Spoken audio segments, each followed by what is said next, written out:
good view and be comfortable. Sorry. So this talk was improvisingly called Imagination, Education, and the Neoliberal Lobotomy. So I'll leave it up to David to elaborate. But just to say a couple of things before we begin. We may very well have an impromptu talk by Mark McGowan, the artist taxi driver, at about 6:30. Okay, yeah. Does that sound good? And we'll be talking about direct action and some other things, possibly. I'll leave it over there.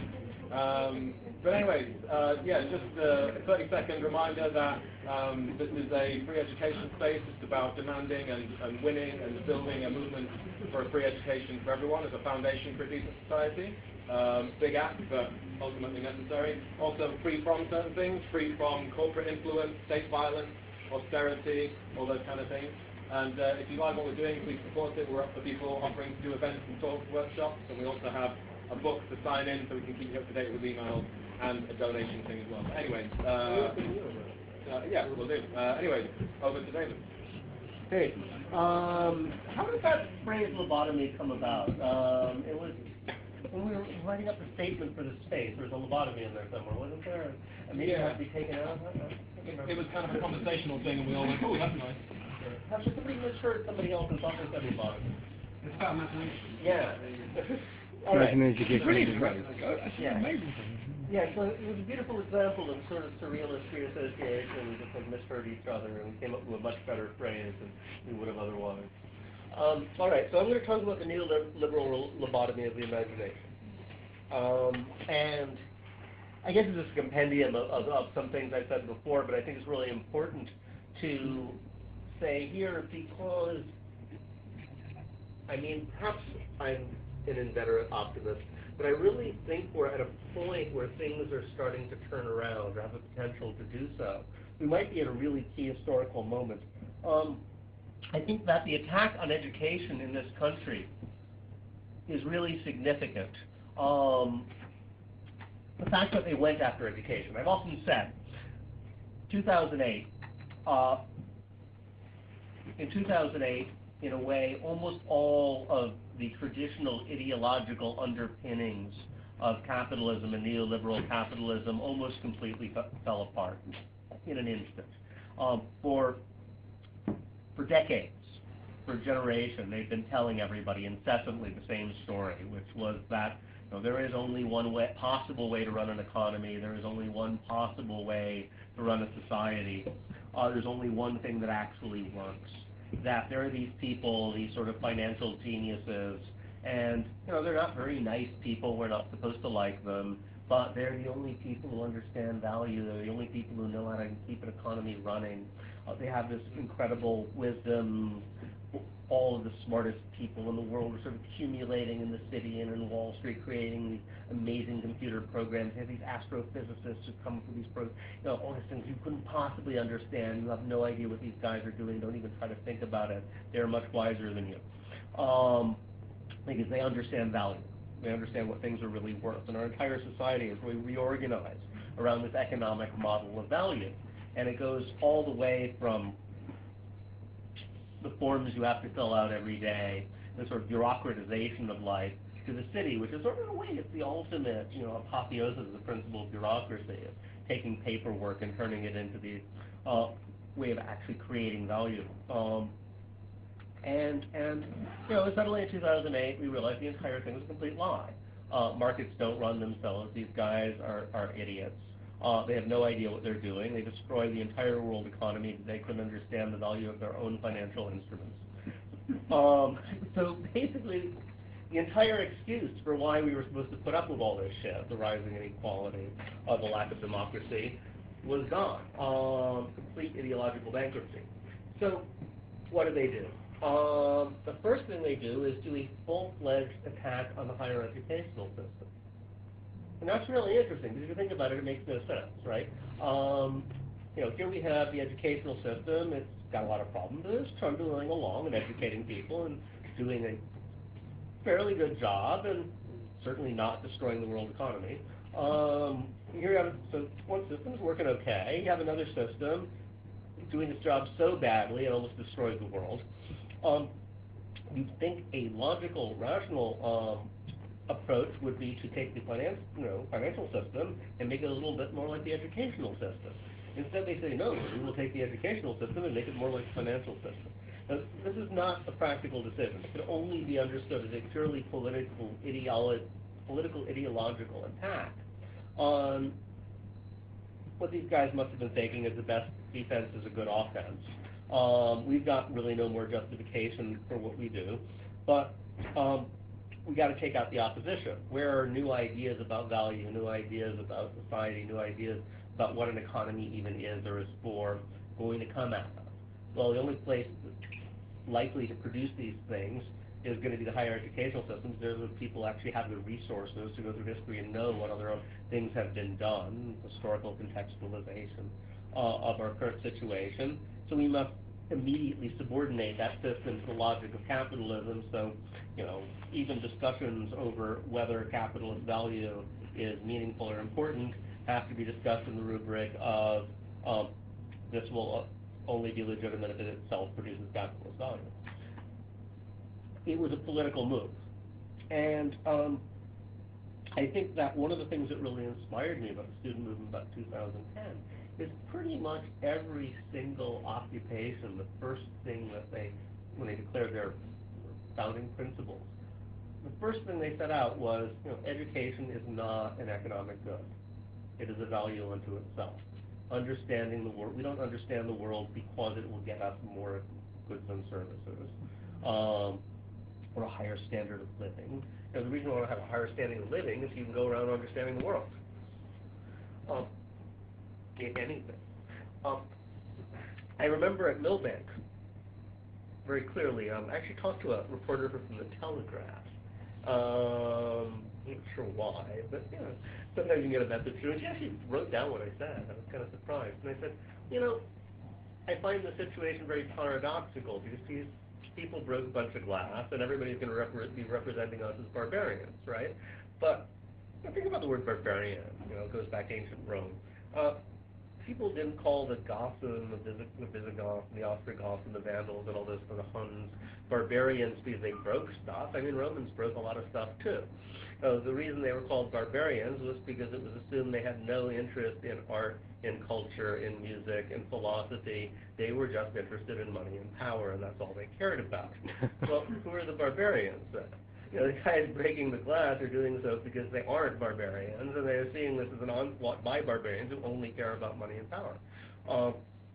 Barbarians are the government, and we're trying to defend this. So, I think it's really important for us to think about what people running things think of as a threat. Because a lot of times people in social movements, we're very self-critical, we're very self-analytical, and we also have a strange tendency to almost get angry if somebody thinks they've accomplished something. We don't want to put on too much airs. We need to cultivate an air of realism, which I think is sometimes counterproductive because we don't notice how effective we can often be. I talked about this as a global justice movement. Global justice movement, a lot of people think the whole thing was a failure because it didn't destroy capitalism. But in fact, if you look at the way people were talking in 97, 98 when the whole thing started up, we don't even remember. The rhetoric was anybody who doesn't think that this sort of supercharged free market, war ball against all financialized capitalism is the only possible way to run anything. If you objected to that, you were just treated as almost literally insane. They had these treaties they were trying to create on a world scale, which were going to sort of impose that principle on everything. And within 3 years, they were doing this really well because at first the media totally resisted us when we started doing actions. I was at age 16, April 16th, 2000, and Washington, D.C. and we had these media packages. We had guys who had done like PR work. They were kind of defectors from the other side. They were trying the same techniques, and they'd use these media techniques like, okay, take one phrase and use it over and over again whenever you see a reporter. Structural adjustment. Talk about structural adjustment. Bring in structural adjustment. So we were doing this. We just like had these lines you just say over and over again. And the media was like, yeah, we're on to you. No. And they're like, no, the word structural adjustment did not appear in any news report. We sent in op-eds and zillions of op-eds from different people, all making the same points in different ways, and they didn't run any of them. They just only ran hostile op-eds. A year later, after a series of continued actions, suddenly the media turned around and said, you know, the kids were right, yeah. And then and all of the arguments that they wouldn't run in those op-eds that we sent in suddenly started appearing in their own house op-ed editorials, as if they'd made it up themselves. So they read them, you know, they keep this stuff, they think about it.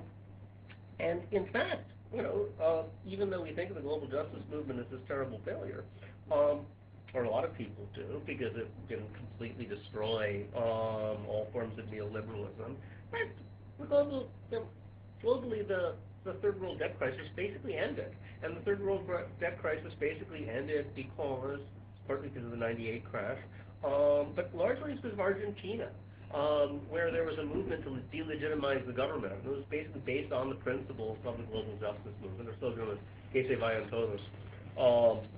There was an uprising. They threw out 3 governments in a row, and people decided, you know, fuck politics, we're just going to ignore them. Que se vayan todos basically means, you know, take it all to hell. Forget all political parties. They're useless. They're irrelevant. We'll ignore them. We'll set up our own community assemblies. We'll occupy factories and set up our own economy. They're trying to set up an alternate currency system, alternate social institutions of every kind. It got to the point where politicians were like afraid to appear in public. You know, if they wanted to go to restaurants, they would put on phony mustaches and beards. Anybody who saw them would start throwing food. So the politicians realized, okay, we've got to do something. So they defaulted on the Argentine debt, and they never would have done normally. Set off a chain of events that almost bankrupted the IMF and ended the global debt crisis. So there were tremendous victories won through this direct action approach, and somehow we're not prepared for victory. We're not really prepared for winning. So you don't come up with long-term strategies. And in a way, insofar as the global justice movement fell apart, partly it was because of 9/11 and the increased repression that came afterwards, but partly it was just because we weren't expecting to win that fast. You know, within 2 years, they just totally changed their tune, and like structural adjustment was basically over. All the trade agreements we were fighting had been abandoned. So this stuff can actually work. And then I realized, well, okay, so maybe there is a reason that they're so scared of us. But it was only after 9/11 that I realized just how scared they really are. And the thing that brought it home to me was actually the first major mobilization we had after 9/11. Because, you know, it was there was a big IMF World Bank thing that they were planning all sorts of rowdy direct action, and we all had these great ideas. Then suddenly it's like, oh no, should we even do this thing? And finally we decided, well, we had to show the flag. You know, there's all these people. You know, imagine you're an anarchist in Des Moines or Sheboygan or some little town where, you know, you must feel really scared and isolated in this environment. At least we could all get together and comfort each other. So we had this march. We didn't really do any direct action. There was about, I don't know, 2,000 anarchists and 20,000 cops. Huge numbers of police, there were barricades and heavy armament, riot cops.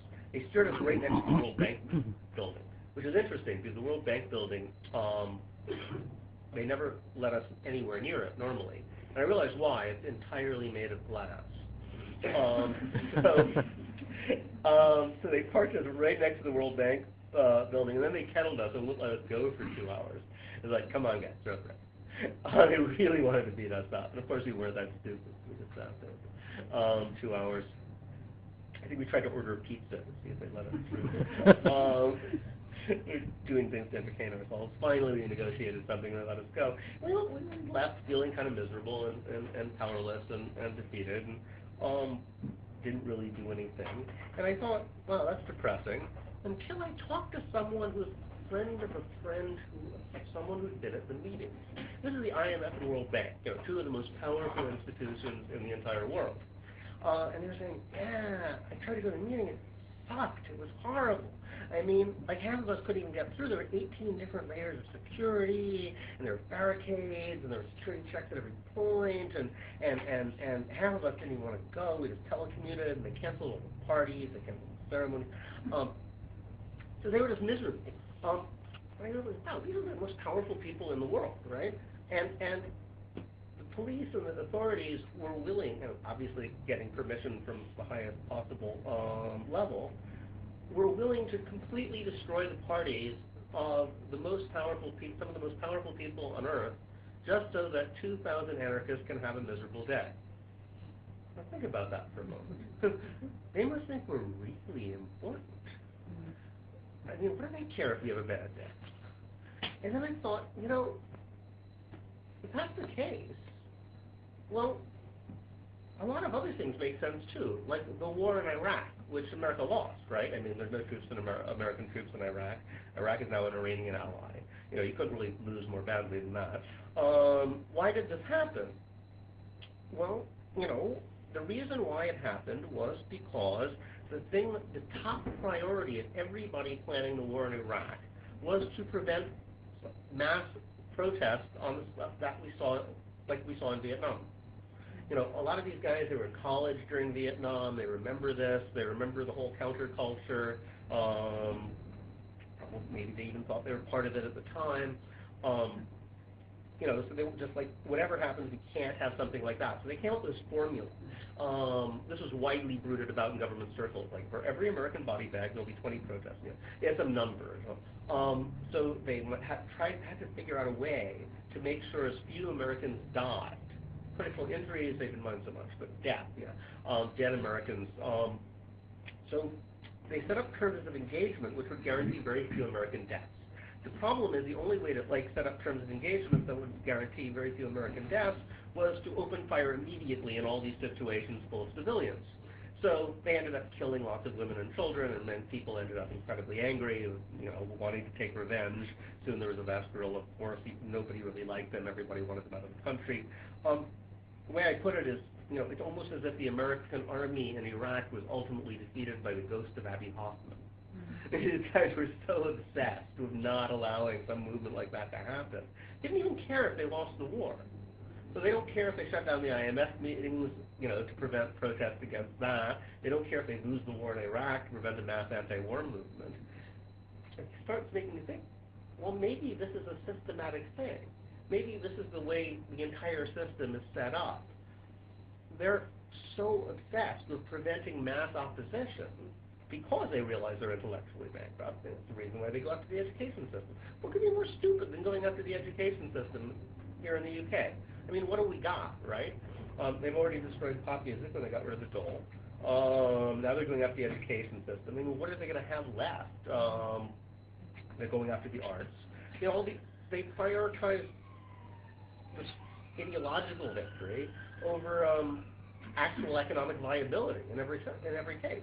And if you think about that, neoliberalism can be seen as essentially a political and ideological offensive against the idea of any alternative to capitalism, much more than it's a way of running capitalism itself, because by all rubrics, it's a terrible way of running capitalism. And it's true, precarious labor. Precarious labor does not produce more productive workers, quite the opposite. But it's great if you're trying to depoliticize workers. Same thing with having people work more and more hours. I mean, basically people get about 3 good hours of work in a day no matter how many hours they work. But if you have them working more and more hours, they don't really have time to do anything else, like create unions, get involved in politics, do anything, which takes them off their matrix. So what we've got is a system which is entirely designed to preempt people doing what we're doing now.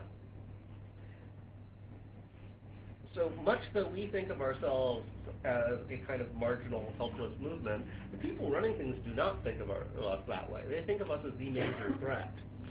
So much so, I mean, another thing which I think is very telling, one reason that 9/11 seems to have happened was because they had so much of their intelligence resources spying on people like us. They weren't even bothering checking up on what Osama bin Laden was doing, because that wasn't seen as the real threat. All right, so at least the people running the system seem to think that we're actually a threat to them in a way that we possibly can't imagine. And I think one reason that they see that is they realize the system's kind of going down. Every now and then, I get to talk to people who are actually part of the ruling class and think about long-term issues. Of course, most of them don't, right? They all go to business school and they're trained to think about 3 years in the future. So they have no horizons, and they don't really care. But the ones who actually do care, the ones who are thinking about what's going to happen 20, 30 years, half of them are saying, okay, maybe capitalism is going down the tubes, we should get on top of whatever the next thing is. What is it? Half of them are really worried because they realize they're hitting 3 different walls at once. There's the ecological wall, there's the sort of debt financial thing that's obviously unsustainable, rising inequality is unsustainable. Almost everything in the system clearly can't be maintained. Yet at the same time, they've had this war on imagination, which has been so effective that it's about the only battle they've won. They managed to preempt any sense that you can have effective opposition or that other alternatives are possible. And as a result of putting all their emphasis on doing that, it essentially put no emphasis on maintaining the system. It's currently falling apart. So everybody's sitting there saying, wait, capitalism is falling apart, but nothing else could possibly exist. What are we going to do? Again, some of those people in the ruling class actually realize this, and they talk to me about it, and so I say, well, what do you think the next thing is going to be? I mean, we can get on top of that. Really, I mean, these guys are talking to me. They know they're in trouble, right? So I think that there's a huge potential here, exactly in groups like this, because, this is where ideas come from. If you look at almost all the new, interesting, theoretical, philosophical, social ideas, they come from times when people who don't normally talk to each other start talking to each other. Where it's not just academics, but people involved in social struggles, and Italian autonomy is a great example. It was actually a time when people were working in factories and sort of student organizers and political activists sort of sat around together and tried to hammer something out, and suddenly you come up with this cascade of new intellectual ideas. It's true of early Marxism. I mean, half those ideas we attribute to Marx didn't come from Marx. They're just the sort of things that people were brooding about in cafes at the time. We tend to attach these things to charismatic figures. That's our intellectual habit, but they don't come from individuals. So I think we have a unique opportunity here. And I wanted to end by saying something about imagination. It's a more profound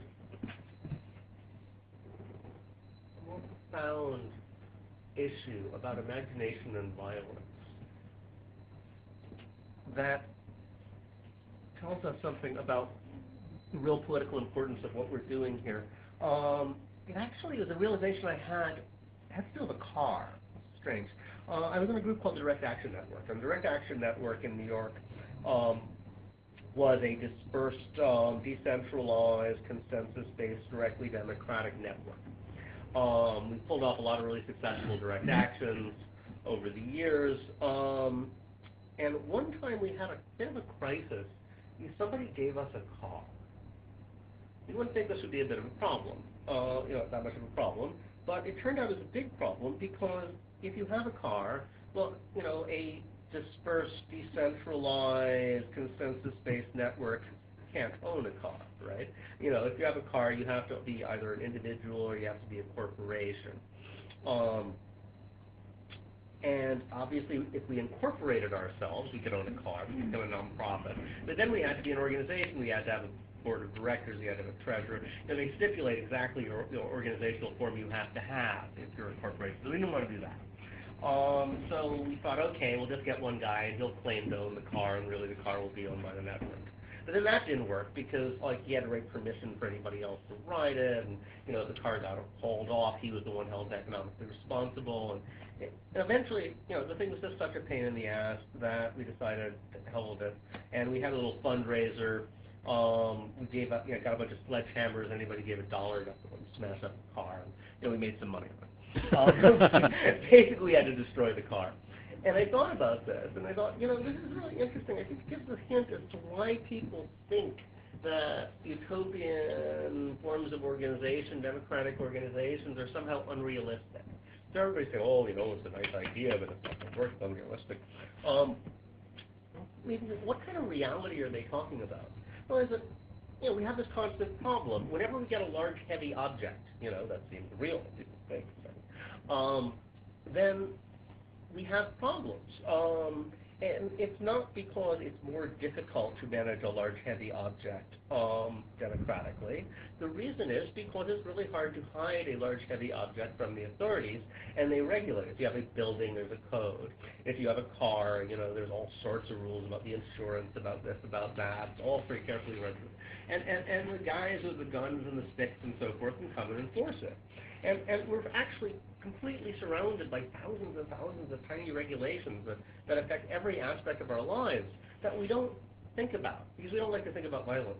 Actually, I realized this when I was in Madagascar. I lived in Madagascar, an area where there were no cops. They basically pulled out of large parts of the countryside. Well, people were going about their business, more or less, you know, pretending the government was still there because they didn't really want anyone to know. So it actually was a sort of little anarchist enclave, except they were like smart enough not to put up a little flag and tell anybody. I said, I realized, you know, there's no rules about, you know, how high a sign can be, and all the different things we just assume are regulated weren't. So people had to kind of come up with these things, catch as catch can, using general sort of consensus meetings and agreements, and it worked okay. But the other thing about Madagascar, though, is that they don't have a custody. Nobody's afraid to say when they're scared of things. So people would walk along and say, ooh, scary cars, you know, ooh, scary cow, you know, and people don't do that here. You don't want to admit when you're scared of things. So for them, you know, the fact that regulations are enforced by scary people with guns and sticks, and you're supposed to be scared of them, is something which nobody was particularly ashamed of. They thought it was kind of funny. Ooh, I'm scared of that.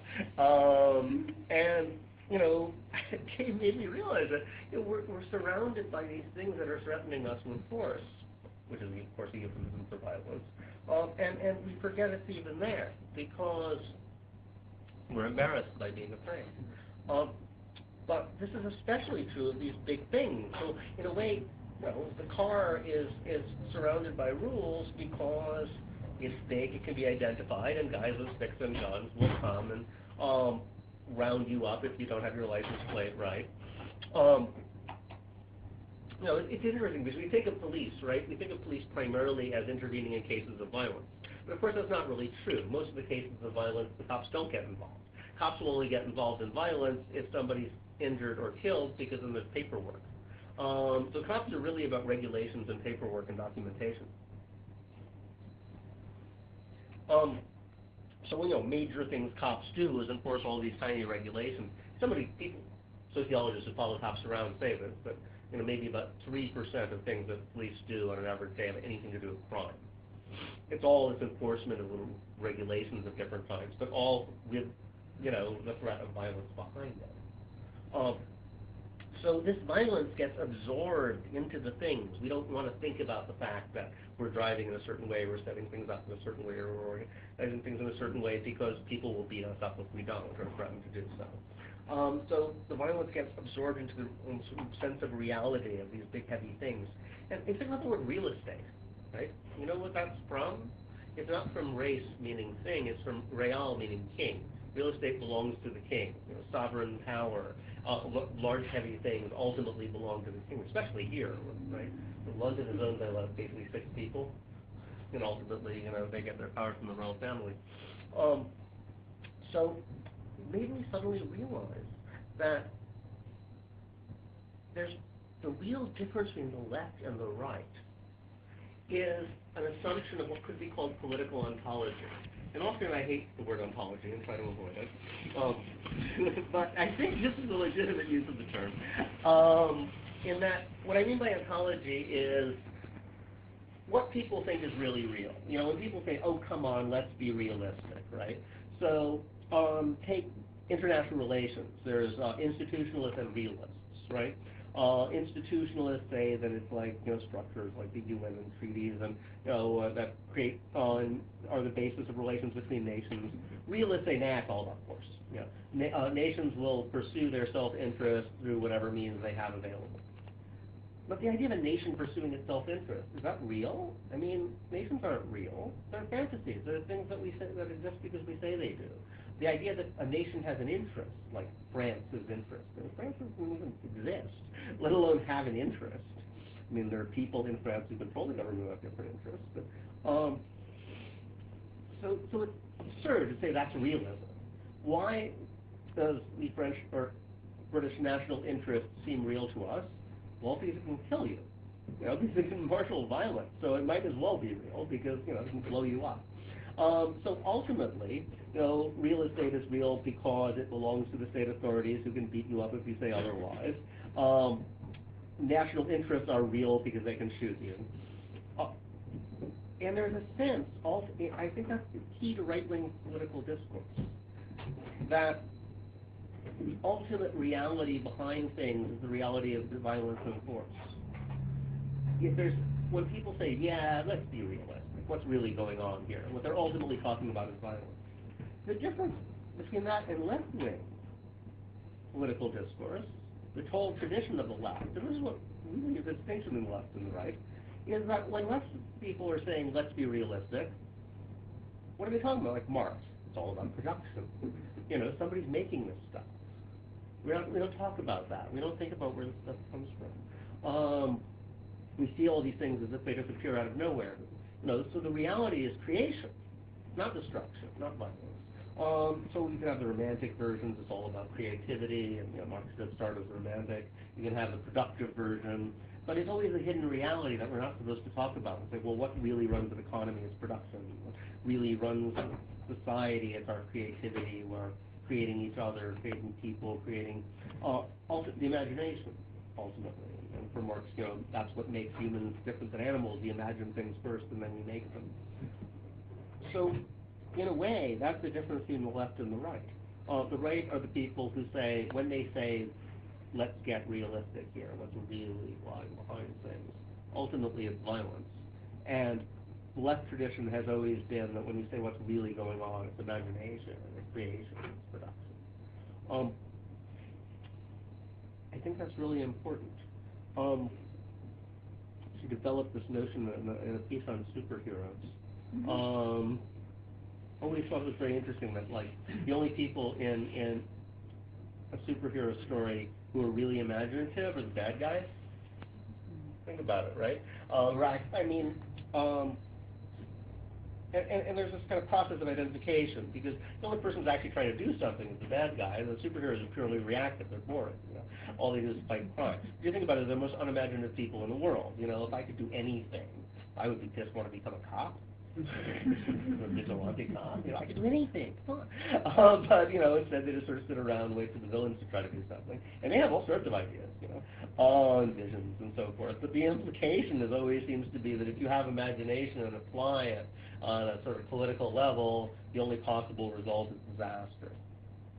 See, there's a further corollary, I think, to the left-right dichotomy. The right think it's ultimately all about violence, and they also, their take on imagination is conservatives think that if you apply imagination, principle of imagination on the political level, it's only going to lead to an orgy of violence and destruction and chaos, and that's why they're against it. Fascists, on the other hand, feel that if you apply the principle of imagination on a social level, it will only lead to an orgy of violence, destruction, and chaos, and that's why they're for it. The difference is that people on the left think it will actually lead to positive change. So, you know, ultimately, like, what do the superheroes do? It's all about the imaginative characters, the villains, they're bad. It can only lead to fascism. I don't think the superheroes are really fascists, but they're just like, you know, sort of decent guys in a world where fascism is the only political possibility. So, and there are imaginative that they contain their imagination within what? Their clothes, their cars, their costumes, their paraphernalia, basically the consumer domain. So that seems to be the message. Imagination has to be kept in the consumer domain. As soon as it goes out of that into a political sphere, horrible things are going to happen. Don't go there. I think this is why those things are very ultimately quite reactionary in their messages. And this is one of a million examples of ways that we're constantly told imagination is scary. If you try to have a vision, if you try to present an imaginative politics, it will only lead to violence. And that's the ultimate right-wing message. And in doing so, however, the ruling class seems to have been sufficiently successful in convincing people of this, that they box themselves into a hole because they realize that there's no way out. I mean, they've created a situation where some kind of radical visionary action of some kind is going to have to happen. Because clearly the system we got now is in the process of complete free fall. Yet they've completely made it impossible for us to even think what applying imagination, most people, what applying imagination to the broader world would even be like. So we have an advantage here. We're the only people doing it. And there's nothing could be more important than create spaces where we start doing that as rapidly as possible. It doesn't matter if they're viable at first, We just need as many ideas as possible, as quickly as possible, because God knows nobody else is producing them.